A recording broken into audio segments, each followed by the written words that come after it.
Imagine being the captain of a ship, just a few miles away from the greatest maritime disaster of your time, and doing nothing. Was it negligence, miscommunication, or simply a tragic misunderstanding? What indeed would it be like to be the captain of a ship that could have potentially saved hundreds of lives on the most infamous night in maritime history, the sinking of the Titanic? Instead, you're remembered, not as a hero, but as a villain. Your life and career become defined by what you didn't do, not by what you did. This is the story of Captain Stanley Lord, a man who faced what we might today call cancel culture for his controversial role in the Titanic disaster. Let's explore the haunting legacy of a man condemned by both the public and history.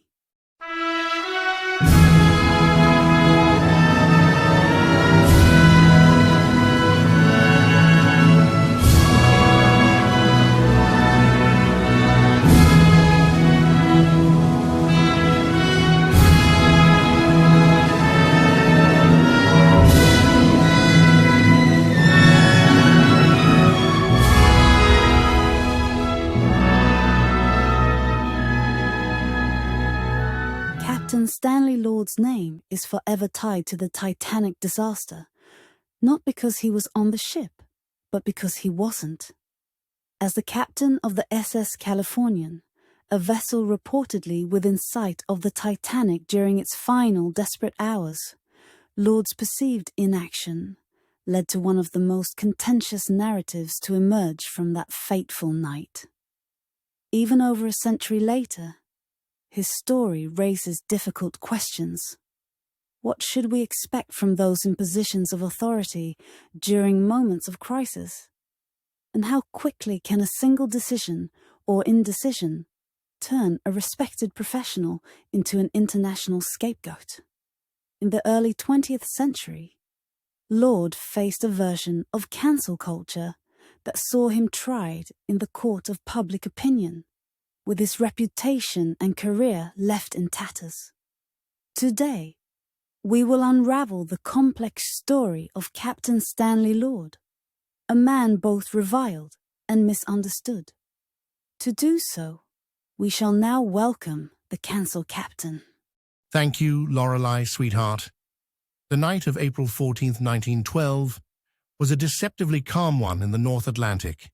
The SS Californian, having left the Royal Albert Dock, Liverpool, England, on April 5th, 1912, on her way to Boston, Massachusetts, had stopped for the night due to the presence of ice fields, with Lord making the cautious choice to hold the ship's position until daylight.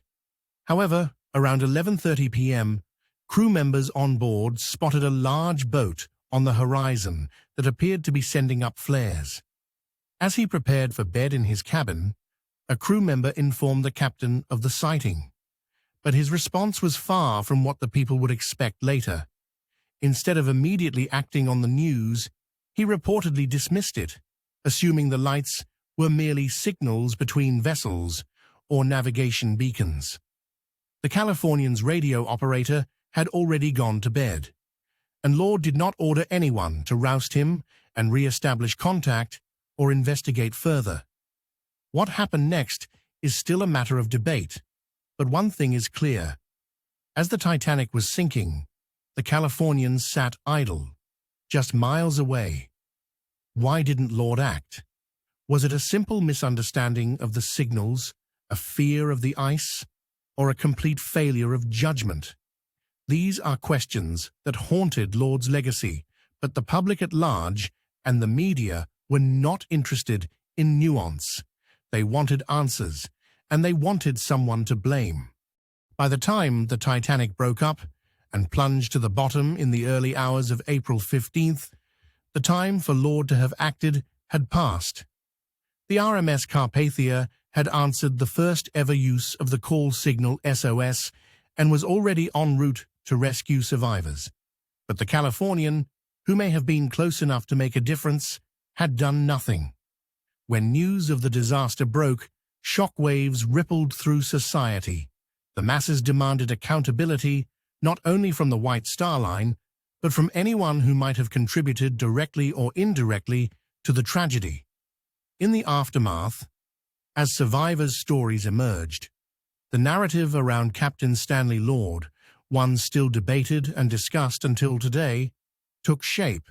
The British and American inquiries quickly became less about understanding the disaster and more about finding fault. Lord was questioned about why he had not responded to the flares, why he did not act, and why he had not risked his ship in icy waters to check on a vessel in apparent distress. In both the British Wreck Commissioner's inquiry and the United States Senate investigation, the inquiries cast Lord as the captain who didn't care. The inquiries implied that if Lord had aided the stricken White Star liner, hundreds of lives might have been saved. This was the beginning of Lord's lifelong struggle to clear his name. He maintained that he believed the flares were not distress signals, that he followed the standard practice of the time, and that he had acted as any cautious captain would. But the damage was done. The media seized on his inaction, and the international outrage was swift and unforgiving. In today's terms, Captain Stanley Lord was cancelled. The court of public opinion had rendered its verdict long before any official judgment, and it was ruthless. Lord became a symbol of heartlessness, irresponsibility, and failure. Newspaper editorials branded him as a coward, accusing him of prioritizing his own safety over the lives of the Titanic's passengers. The press dragged his name through the mud, his actions dissected and criticized, and his reputation shattered. Unlike modern cancel culture, where social media amplifies voices calling for accountability, Lord faced the relentless scrutiny of the press, a powerful force in the still young century. Day after day, articles condemned his decision to remain stationary, painting him as a man unworthy of his command. Friends turned their backs, colleagues distanced themselves, and Lord became an outcast in his industry. His career, once promising, was effectively over. Lord spent the rest of his life trying to defend his actions. He testified, he wrote letters, he gathered testimonials, all in an effort to clear his name. But society had moved on. They had their scapegoat, and no amount of evidence or explanation would change the narrative that had solidified in the public consciousness. Lord's name would always be synonymous with failure, a cautionary tale of what happens when leaders fail to rise to the occasion. It should be noted, however, that Lord has his defenders that even to this day are called Lordites. Yes, the captain was an individual to suffer the swift and severe backlash that is faced when someone is perceived to have crossed a societal line. In our modern age, it is a phenomenon fueled by social media, but the roots go far deeper. Captain Stanley Lord's experience does indeed reflect a kind of proto-cancel culture that existed long before the rise of Facebook or Twitter, or as I understand, is now called X. Public outrage, media sensationalism, and the human need to find a villain, it seems, are as old as time itself. Lord's story shows us how a single incident, amplified by intense scrutiny, can erase an entire career's worth of achievements. Whether or not he was truly negligent, his life was irrevocably altered by the narrative that took shape around him. In trying to protect his crew and his vessel, he ultimately sacrificed his reputation. So, was Captain Stanley Lord a coward, or simply a man who made an unfortunate decision under difficult circumstances? Even now, historians disagree. Some argue he did exactly what any prudent captain would have done, especially in dangerous, icy waters with limited communication. Others believe he failed in a moral duty to investigate, especially given the proximity of the Titanic. But regardless of what we believe about Lord's actions, his story offers a sobering reflection on how society treats those we deem to have failed.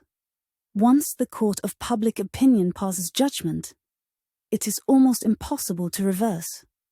Lord's life after the Titanic disaster was a testament to this harsh reality.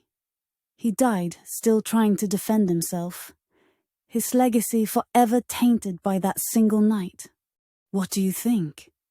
Was Captain Stanley Lord a tragic figure caught in a web of misunderstanding? Or did he fail his duty as a captain? Did he deserve to be cancelled by the world, or was he unfairly scapegoated? Let us know in the comments below. Your opinions help bring history to life. And if you're intrigued by stories of maritime mystery, heroism, cowardice, and controversy, don't forget to hit that subscribe button and join us as we dive deeper into the most compelling stories from the sea, one shipwreck at a time.